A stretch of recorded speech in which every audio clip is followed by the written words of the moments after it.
Shalom, selamat pagi, salam sejahtera bagi kita sekalian.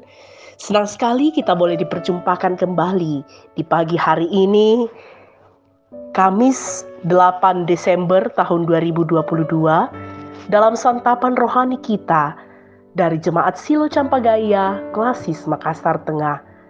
Kita bersyukur kepada Tuhan, kasih setia dan rahmat-Nya senantiasa Tuhan limpahkan bagi kita sampai pada pagi hari ini.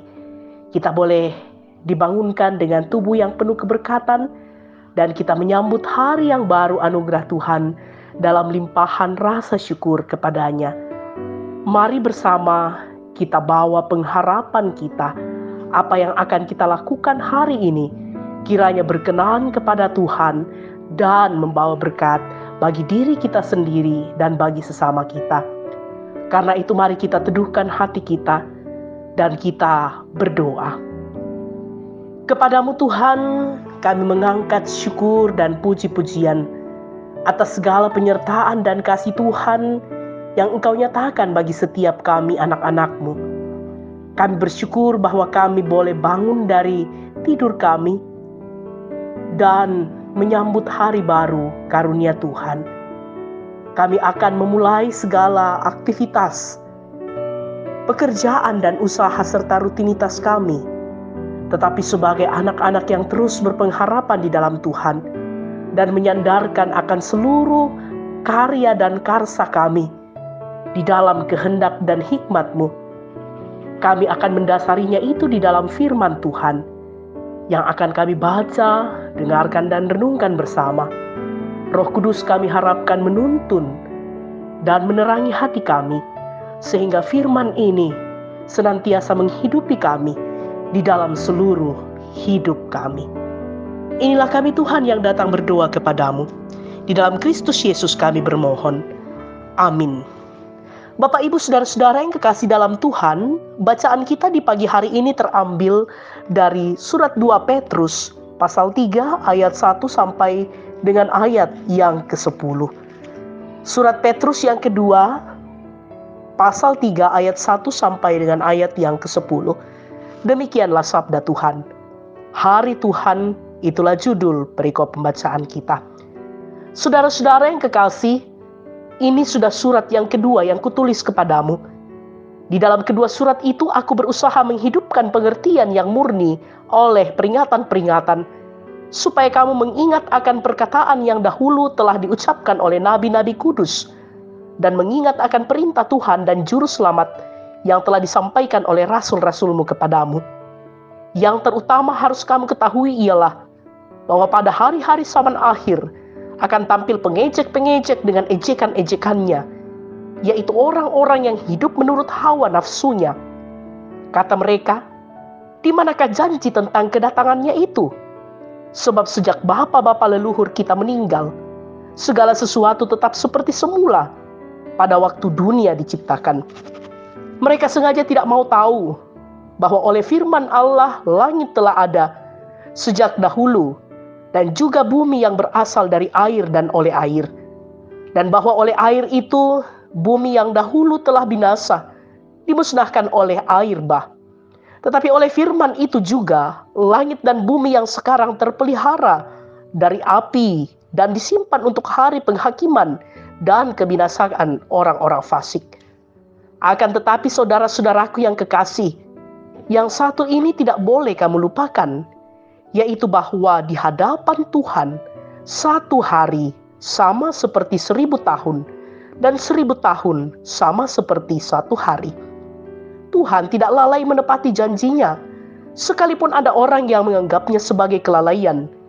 Tetapi Ia sabar terhadap kamu, karena Ia menghendaki supaya jangan ada yang binasa, melainkan supaya semua orang berbalik dan bertobat. Tetapi hari Tuhan akan tiba seperti pencuri. Pada hari itu langit akan lenyap dengan gemuruh yang dahsyat, dan unsur-unsur dunia akan hangus dalam nyala api, dan bumi dan segala yang ada di atasnya akan hilang lenyap. Demikianlah sabda Tuhan, terpujilah Kristus. Amin. Dari bacaan kita yang telah kita baca dan dengarkan bersama, diberikan sebuah tema untuk kita renungkan saat ini, ialah kesempatan untuk berbalik. Kesempatan untuk berbalik. Rasa-rasanya semua orang sependapat bahwa menunggu adalah urusan yang menjemukan, membosankan, hingga kerap kali menimbulkan kejengkelan dalam hati. Hal ini pun tampak dalam surat Rasul Petrus yang kedua. Rasul Petrus menyinggung pihak yang tak sabaran, hingga akhirnya malah mereka mengejek janji kedatangan kembali Kristus. Petrus terbilang cukup realistis dengan munculnya orang-orang seperti itu. Lalu bagaimana? Sikap Petrus sangat jelas bahwa Allah tak pernah lalai, apalagi ingkar terhadap janjinya. Ia menjelaskan bahwa perkaranya bukan soal kapan Yesus datang, sebab tidak ada yang benar-benar mengetahuinya. Bahkan Rasul Petrus menggambarkan kedatangan Yesus seperti pencuri yang tidak dapat diprediksi oleh siapapun dan kapanpun ia akan datang untuk mencuri. Yang jelas bahwa ia pasti akan datang kembali. Oleh karena itu tak perlu kita mengurusi waktunya, agar apalagi mau berandai-andai seperti beberapa penganut karismatik yang seakan-akan menentukan waktu saat kapan Yesus akan datang. Bagi Petrus tak perlu pusing soal waktunya. Yang terpenting ialah bahwa Allah tidak menginginkan ada orang yang binasa. Karena itu ia memanggil kita untuk berbalik dan bertobat. Kita bisa melihatnya dalam ayat 9 bagian B bacaan kita. Karena itu jemaat Tuhan, kita dapat memahami tentang kesabaran Allah yang dimaksud Petrus pada ayat 9 bagian A. Sebagai kesempatan yang diberikan bagi kita untuk berbalik kepadanya. Dan inilah makna menjalani masa-masa Advent, di mana kita diingatkan bahwa sebelum waktu yang tak terkira itu datang, kita perlu mewaspadai. Jangan sampai kita lalai karena kita sibuk dengan urusan kepentingan hidup duniawi ini. Kesiapan menantikan Yesus untuk datang kembali ialah mengisi hidup kita dengan segala yang baik yang diperkenankannya. Terpujilah Kristus, haleluya, amin. Mari kita berdoa. Benar Tuhan bahwa Engkau akan datang kedua kali untuk menghakimi dunia ini dan menghakimi setiap umat manusia, dan siapapun yang hidup menurut kehendak Tuhan, maka ia akan diberikan kedamaian yang kekal bersama dengan Engkau. Dan karena itu mampukan kami untuk tetap setia menanti kedatangan Tuhan yang kedua kali. Walaupun kami tidak tahu kapan persisnya itu, tetapi kami sungguh meyakini bahwa senantiasa Engkau memberikan kepada kami kekuatan di dalam kami menantikan akan kedatangan Yesus Kristus yang kedua kali. Dan kami tidak dilenakan, kami tidak disibukkan. Fokus perhatian kami tidak tertuju pada urusan kepentingan hidup duniawi ini. Bapa di dalam sorga, kami berdoa, bersyukur bersama dengan orang tua dan saudara-saudara kami yang menikmati sukacita atas pertambahan usia di hari ini, ataupun berkat-berkat Tuhan yang lain. Sempurnakan sukacita kekasih-kekasih kami. Kami berdoa Tuhan bagi segenap keluarga kami. Mampukan kami Tuhan untuk menikmati damai sejahtera yang telah Engkau nyatakan di dalam kebersamaan kami bersama dengan anak cucu dan rumpun keluarga besar kami. Dan biarlah hidup kami terus kami nyatakan dalam ungkapan syukur melalui hidup yang dipenuhi dengan persaudaraan yang rukun.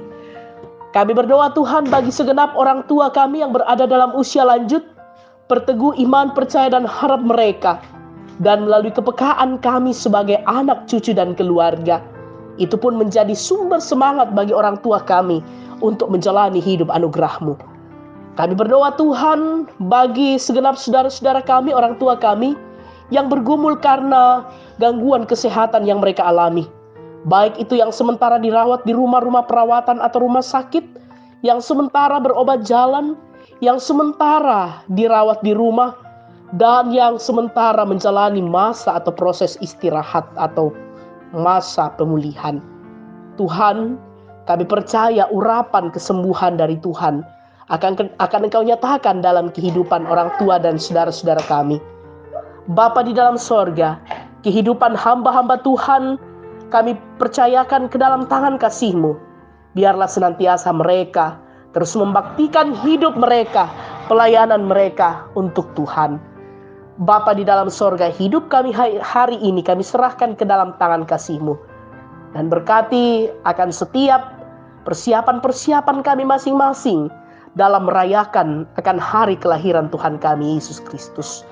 Ini doa kami Tuhan, ini ucapan syukur dan pengharapan kami yang kami bawa di dalam nama Kristus Yesus yang adalah Tuhan dan Juru Selamat kami. Amin. Bapak, Ibu, saudara-saudara yang kekasih dalam Tuhan, demikianlah persekutuan kita di pagi hari ini. Selamat menjalani hari ini dalam tuntunan dan hikmat-Nya. Selamat pagi, Tuhan memberkati dan salam sehat.